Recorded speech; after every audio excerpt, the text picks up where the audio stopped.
আমরা অনেক রকমই তো বড়া খেয়ে থাকি, কিন্তু আমি আজ বানাবো নারকোল দিয়ে। আর এই দেখো হাঁসের ডিম নিয়েছি, এই দিয়ে বড়ার ঝোল করে তোমাদের। নমস্কার, আমি কাকুলি রান্নাঘর থেকে সবাইকে স্বাগত। আমি ভালো আছি, তোমরা সবাই ভালো তো? তোমাদের একটি কমেন্ট আমাকে অনেক আনন্দ দেয়। তাহলে দেখবে আসো কিভাবে আমি নারকোল ডিমের বড়ার ঝোল করি। ডিম আলু বড়ার ঝোল করতে আমার লাগছে হচ্ছে জিরে, ধনে, স্বাদ অনুসারে নুন, হলুদ, লঙ্কার গুঁড়ো আর সর্ষের তেল। আর এখানে লাগছে হচ্ছে আমার গোটা গরম মশলা, শুকনো লঙ্কা আর হচ্ছে তেজপাতা। তাহলে চলো দেখবে কিভাবে রান্নাটা করি।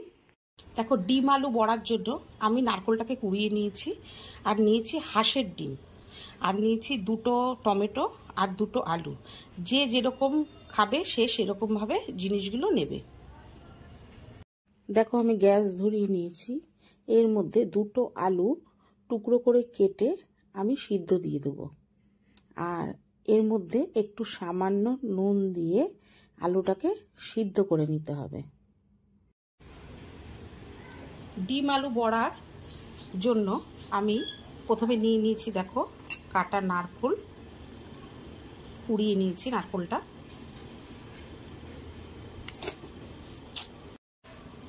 দিয়ে দেবো হচ্ছে এর মধ্যে আলু সিদ্ধ করে নিয়েছি।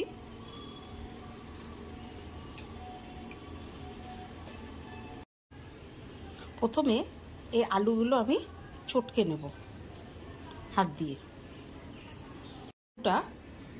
আলুটা আমি চটকে নিয়েছি। এবারে এই যে দেখো, আমি এখানে 3টে হাঁসের ডিম নিয়েছি। এই যে হাঁসের ডিমটা আমি এর মধ্যে দিয়ে দিলাম। এবার এর মধ্যে দেব হচ্ছে আমি নুন, হলুদ, এর মধ্যে একটু লঙ্কার গুঁড়ো। এবার এটাকে ভালো করে আমি চটকিয়ে মেখে নেব।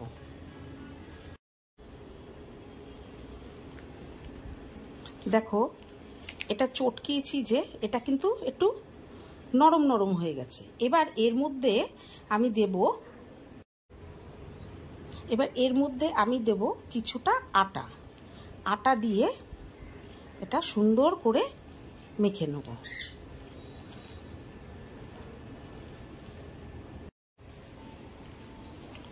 দেখো, এটা পুরো আমার রেডি হয়ে গেছে। এখন কিন্তু আর দেখো ল্যাদ করছে না। দেখো, আমি কড়াই বসিয়ে দিয়েছি। কড়াইটা একটু গরম হবে, দিয়ে দেবো হচ্ছে এর মধ্যে তেল, বড়া ভাজবো। কড়াই গরম হয়ে গেছে, এর মধ্যে আমি তেল দিয়ে দিলাম। তেলটা গরম হোক। দেখো, তেল আমার গরম হয়ে গেছে। এবার একে একে বড়াগুলো এর মধ্যে দেব। দেখো, তেল আমার গরম হয়ে গেছে। এবার একে একে বড়াগুলো আমি ভেজে নেব। যে যেই সাইজের বড়া করতে পারবে ঠিক সেই সাইজেরই বড়াগুলো কড়াইতে দিয়ে ভেজে নেবে। দেখো, সব বড়া আমার ভাজা হয়ে গেছে। এবার এই তেলে আমি আরেকটু তেল দিয়ে নেব। তেল দিয়ে নিয়ে এর মধ্যে দিয়ে দেবো হচ্ছে তেজপাতা, আর দেবো একটু সাদা জিরে।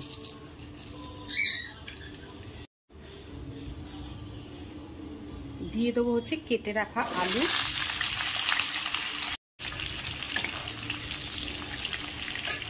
দেবো এর মধ্যে নুন, দেবো একটু হলুদ। এবার আলুটাকে একটু ভাজা ভাজা করে নেব।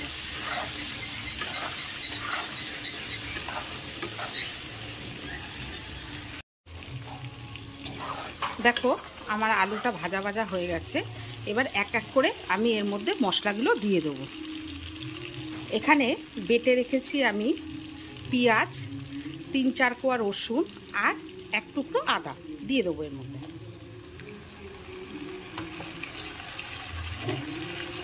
এখানে আছে হলুদ, লঙ্কার গুঁড়ো, জিরের গুঁড়ো, ধনের গুঁড়ো আর স্বাদ অনুসারে নুন, এটাও দিয়ে দেবো। আর এই যে টমেটো কেটে রেখেছি, টমেটোটাও দিয়ে দেবো। দিয়ে এটা একটু 5 মিনিটের মতন গ্যাসটা হাই ফ্লেমে দিয়ে আমি কষাবো।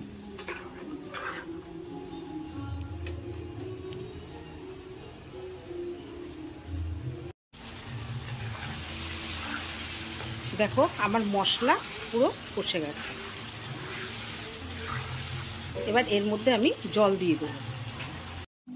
দেখো আমার মশলা কষানো পুরো কমপ্লিট। এর মধ্যে এবার আমি কিছুটা জল দিয়ে দেবো। জল একটু বেশিই দিতে হবে, কারণ হচ্ছে যে বড়াগুলো কিন্তু পুরো জল টেনে নেবে। এইবারে আমি একটা ঢাকনা দিয়ে এটাকে ঢেকে দেবো।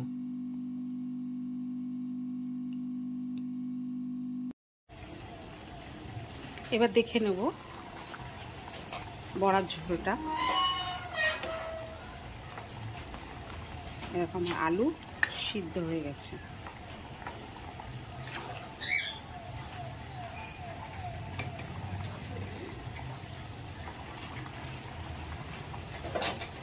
এবার এর মধ্যে দিয়ে দেবো আমি কিছুটা গরম মশলা, আর দেব ঘি।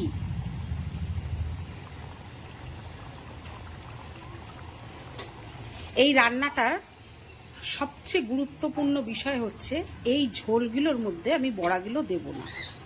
বড়াগুলো একটা পাত্রের মধ্যে আমি রেখে ঝোলটা পুরো ঢেলে দেবো, না হলে বড়াগুলো সব ভেঙে যাবে। আমার ঝোল পুরো রেডি। গ্যাসটা আমি অফ করে দিলাম।